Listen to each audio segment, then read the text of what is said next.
Welcome back. This is Election 23, Road to the Beehive. I'm Mark Leishman, and now let's get a take on what David Seymour had to say. And our political analyst is Tim McCready. He's a business journalist and a business strategy consultant with a science background. Worked with global corporates and startups in the agri sector, both here in New Zealand and overseas. And he enjoys his politics. So Tim, welcome. This is your time, the election space. So what were your impressions of David Seymour? Yeah, I think it was a great interview. Something that I've noticed a lot about David Seymour in his interviews during this campaign, and it was evident during this one as well, is just how polished and slick his answers are. And I think this is one of the longer interviews that he would get to give on a campaign, but he still kept his answers really short and sharp. He wasn't going to tell you any more than what he wanted to convey, which I think has been working for him. Yes, he did very much stick to the message, didn't he? And I must admit, it's a good tactic from an interviewee's point of view, because you're thinking, my gosh, I'm rushing through my questions here.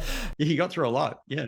He certainly did. And I wonder if that's a generational thing, because, he's 40. The other politicians we've spoken to are older and perhaps more used to, just letting go with in a more relaxed style and getting out their information that way. Yeah, that is an interesting point. That might be right. I think also he just he's got a lot that he wants to hit on, right? He's got a wide voting base, and so he wanted to make sure he got through and got the key points across that he really wanted to convey. I know he's quite quick to bring up the gun, his gun policy and various other bits and pieces, which of course would appeal to a rural audience who have obviously used guns for pest control, etc. But ACT now could potentially come in with, it could be up to 15 MPs. That's more than ever. We asked him about whether his party has the experience that is needed, and apart from him, there's only a couple really there, 4 or 5 who've have one term, let alone the newbies coming in with no experience in Parliament at all. Yeah, I think this is a really interesting point. If the right bloc is to form a government, which the polls are looking like that's very likely to be the case, I think ACT's going to have a lot of power, and as you say, their MPs are pretty much untested. David Seymour himself, he stands out, and then of course Brooke Van Velden, she's running a really great campaign in Tamaki, in Auckland, and in fact she looks like she might be able to unseat Simon O'Connor, who the national candidate there, and Nationals held that seat for something like 63 years, I think. So they've got a couple of really high-profile MPs, but beyond that, who knows? Nicole McKee, I guess, in terms of, like you mentioned, in terms of gun control, she's had a little bit of prominence. But yeah, it's going to be a really interesting time, I think, to see, what sorts of roles ACT could have in a potential cabinet. Yeah, it'd be interesting to see where Andrew Hoggard and Mark Cameron, the two agricultural spokespeople, where their dynamic fits as well. And Andrew, of course, has got a lot of experience.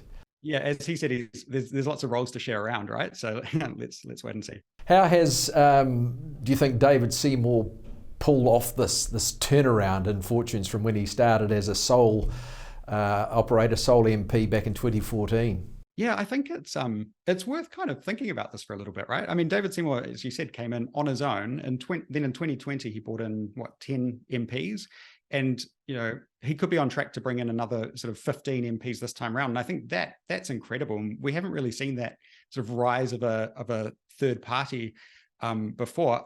I think one thing that David Seymour does benefit from quite a bit is that he's not running to be Prime Minister. So when you see, Chris Luxon and Chris Hipkins being tested, there's certain requirements and expectations that they have to adhere to because they're running to be Prime Minister. Because he's not doing that, I think it allows him to kind of get into some of these areas that other parties and other leaders just pretty much want to steer clear of.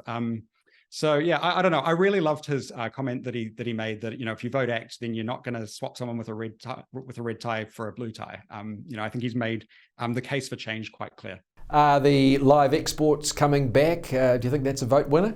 That's a tricky one, right? He spoke about that lady in the Epsom Cafe, that he seems to think he's convinced her that it's a good thing. I'm not so sure that the typical Epsom voter would necessarily look at live exports and think that that's a policy that they want to get behind. And actually, I think this is probably why we haven't really heard ACT promote that particular policy too widely. I mean, they've got a massive, broad voting base. But is it going to come back? I think both ACT and National have said that they will bring that back. So yeah, I think if they win this election, it'll be back. And of course, a real possibility that National will need New Zealand First alongside ACT.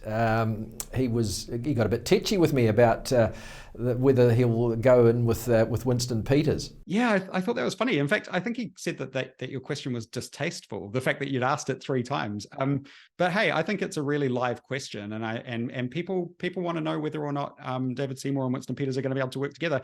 And I've heard him give sort of varying answers to this. So I don't think you got a straight answer on that. I don't think that we'll know until after the election. But I think, look, we've seen Christopher Luxon come out and say that he'll find a way to make that work if it's required for change. So let's wait and see. I think that will be something really interesting to watch after the election. Tim, thanks so much for your input. Appreciate it. Tim McCready there, our political analyst. And that is our program. I'm Mark Leishman. This has been Election 23, Road to the Beehive.